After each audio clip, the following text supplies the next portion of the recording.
Hi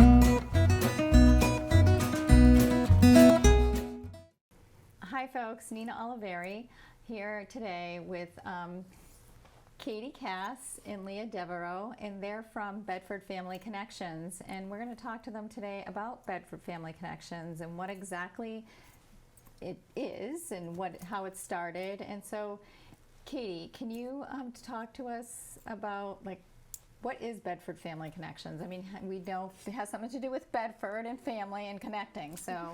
Right, that kind of says it all.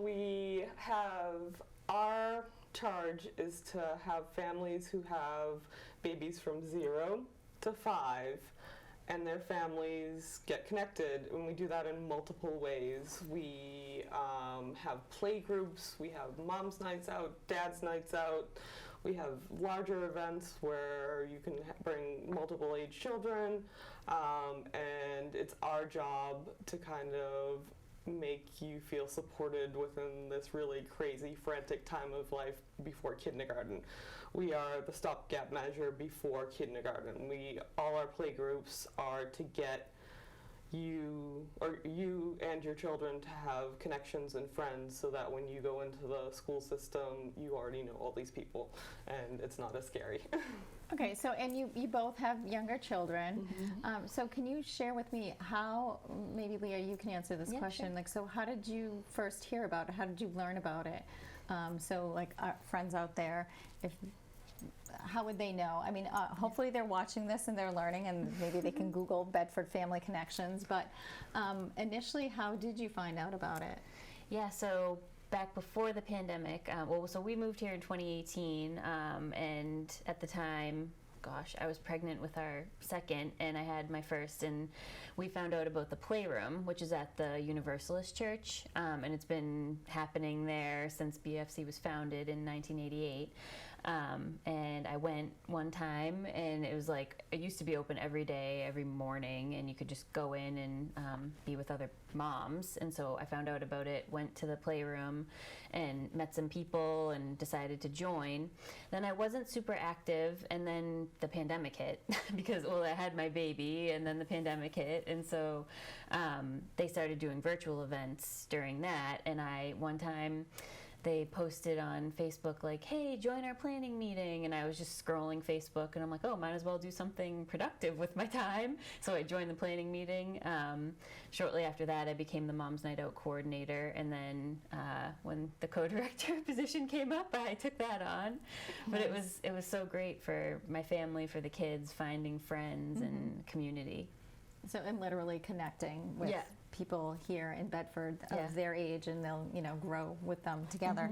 Exactly. So, but how did you learn about it initially? How did you? I don't even know. I feel like maybe it was social media. Yeah, I think it was social media. Yeah. I went looking. I had a friend in California who was a young mom, but she was like, you need to find people local, because people who are parents after the age of 2, they forget how hard it is to be in that new mom period.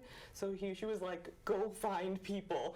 And so I showed up at a planning meeting also, and I was like, we need to find people. And they were like, we have jobs. Let's get you connected. And so it was nice, because when I was a new mom, I just had all these questions being like, is this normal? Is this normal? So it was just nice to have somebody to turn to and be like, is this normal? Because being a mom can feel very lonely. I mean, even though you have all this activity going on within your house, you do feel like you're alone. So, I mean, it's not just for the children, it is for the parents or the caregivers. So how did this all start? It sounds like a great community to be involved in, but how did this initially start? Yeah, so we've learned about this recently. So Sarah Dorer, our Citizen of the Year, actually is the co-founder of Bedford Family Connection back in 1988. It was her and I forget, Judy Babcock, I believe, was the other woman's name. And they started it together, just they found this need. They wanted to connect with other moms. And, it started with 10 moms in the church or at one of their houses or whatever, and then it just kind of grew from there. And recently we've been reconnecting with Sarah because our 35th anniversary is next year. So we want to try to find as many of, the past co-directors as possible and kind of get people together that have done this and kept this organization going for the past 35 years. So 35 years. Yeah. So some of these kiddos have children of their own. Yeah. Wow, that's pretty impressive. We've had a couple of them as members. Yeah, that's great. Yeah. That is so nice to know, and I know that not every community has a program like this. So, And our charter says, and the surrounding communities. So if they're we don't want to steal people from other groups, but if anybody needs, they're always welcome at the Bedford Family Connection. Yep. So are you saying that you don't just have to live in Bedford? Yeah, you don't have to. We very rarely get members from outside the community, but they're welcome. Yeah, we do have a few Billerica and Chelmsford families right now. Yeah. So Nice. Yeah. Wow, that's great to know. Yeah. So, and then the activities that can you share with us, like just a couple of activities? I know you have one coming up real soon, but aside, like moving forward, because some of you folks, it's going to be a little bit too late to participate by the time this is aired, but maybe you could tell us about like some of the upcoming activities that. sure. Do you want to? So our next one that people just hunt us down for is the turkey trivet one.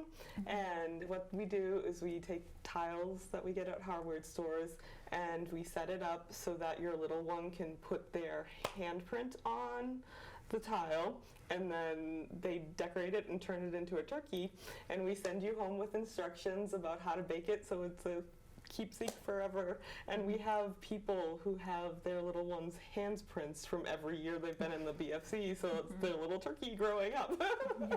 Oh, that's great. Yeah, and sometimes even the alumni are like, can I bring my 10-year-old back because I really want to do another turkey trivet, which is really cute. Yeah. So yeah, that's a big one. We have every year we have a spring concert, spring summer concert, and then we do an egg hunt.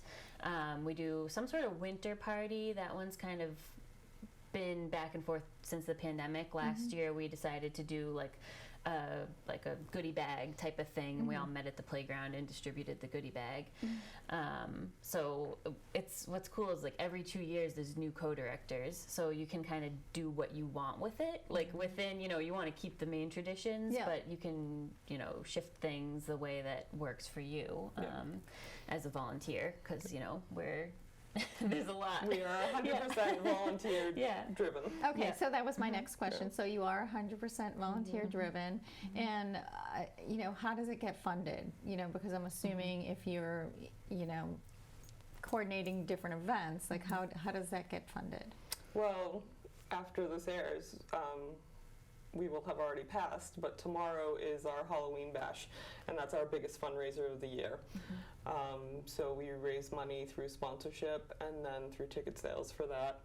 And then we also have a membership fee of $40 a year per family. That's the whole family. Yeah.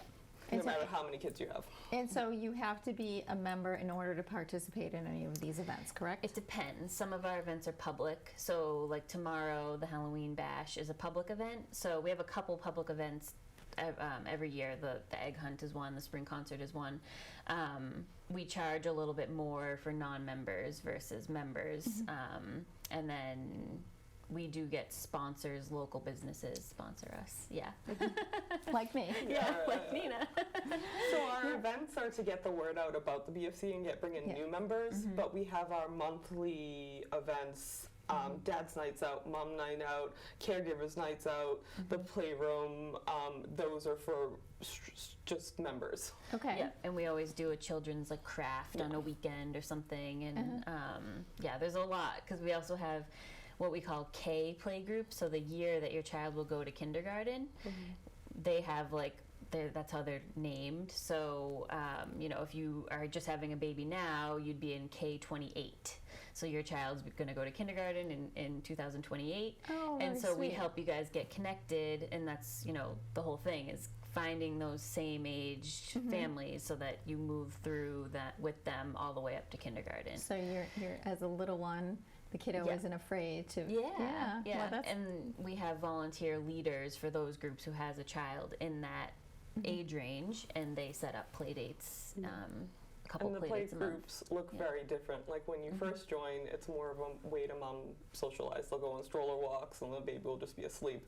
And then you get to the older groups where they're just running around and playing, and all of a sudden the moms have to be watchful. Yeah, it's less relaxing. Yeah. Although then when you get to the tail end of the 5-year-olds, then they're relaxing again, and the kids are just playing.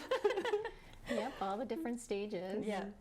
Well, this sounds great. I mean, I unfortunately, I did not have the opportunity to engage in any of this because by the time I moved here, my kids were much, much older.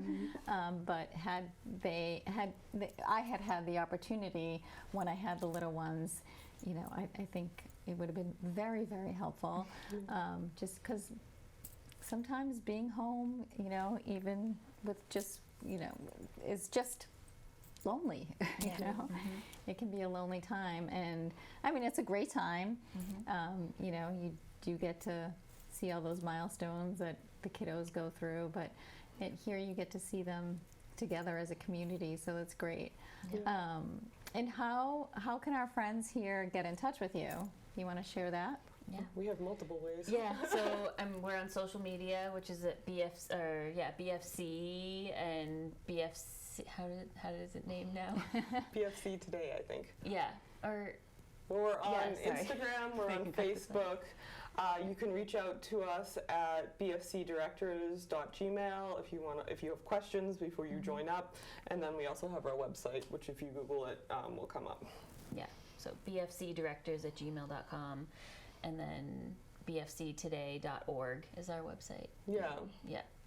So Leah, can you share with us who can get involved with this and who can participate? I mean, is it only the parents or the caregiver, or how does that work? Like grandparents, what? Yeah, so our goal really is to just connect anybody who wants to be connected. So we love to have nannies, we love to have grandparents, aunts, uncles, whoever helps care for the child. We've had a big variety. Like that time I went to the playroom, there was a couple nannies there, which was kind of nice. And then the nannies are meeting, and then they're like, "Ooh, you're home with this family. I'm home with this family," and then they can have play dates and stuff, or even grandmothers. When we had the Edge play group, I feel like a couple grandmothers met, which was kind of cool. Yeah, I meet grandmothers and grandparents actually who take their kids to the library all the time, and I'm like, "Hey, do you know about the BFC?" Yeah. Nice. Yeah, so even if the family doesn't live in Bedford, but the nanny does, I feel like sometimes it works out because they can bring them easily to some of our events, which is nice. So it's pretty much open to anybody who cares for the child. Yep. Okay. And then as far as getting involved, with volunteering, because you did mention that this is all by volunteer. So what are they students? Is it the caregiver? I know, for example, you two are both, parents of children that are in this program. But So the BFC is mainly run by parents hiding in the bathrooms from their kids, texting frantically to get events set up. And so we will take anybody who, you think you don't have space in your life because you're just it's so overwhelming. But what you have to think about is what brings you energy.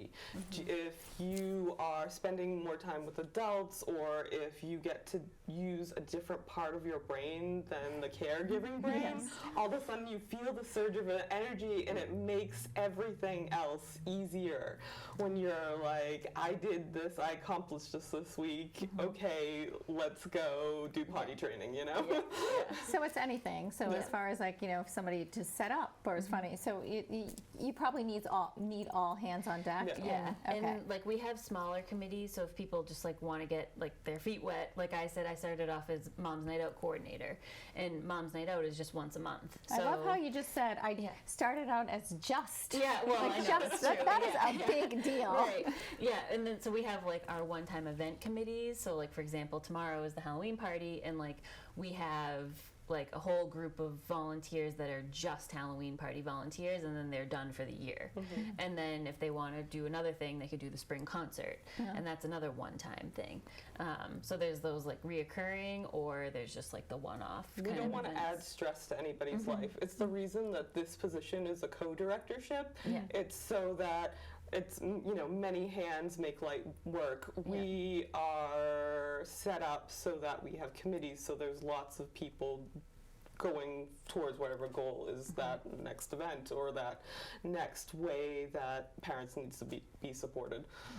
That's just one of the many reasons why I love Bedford, because we are a community in everything that we do. We don't always agree, but you know, we are a community. So, and I think that people are very passionate here in Bedford, and do really want to make a positive impact. So, and for that reason, that's why I really wanted to bring you both here today, so that you can, you know, share with us here and our friends out there about Bedford and all of its loveliness that we have. So thank you so much. Thank you. If you know a great local business and would like it to be featured on Bedford TV, please reach out. Our information can be found below.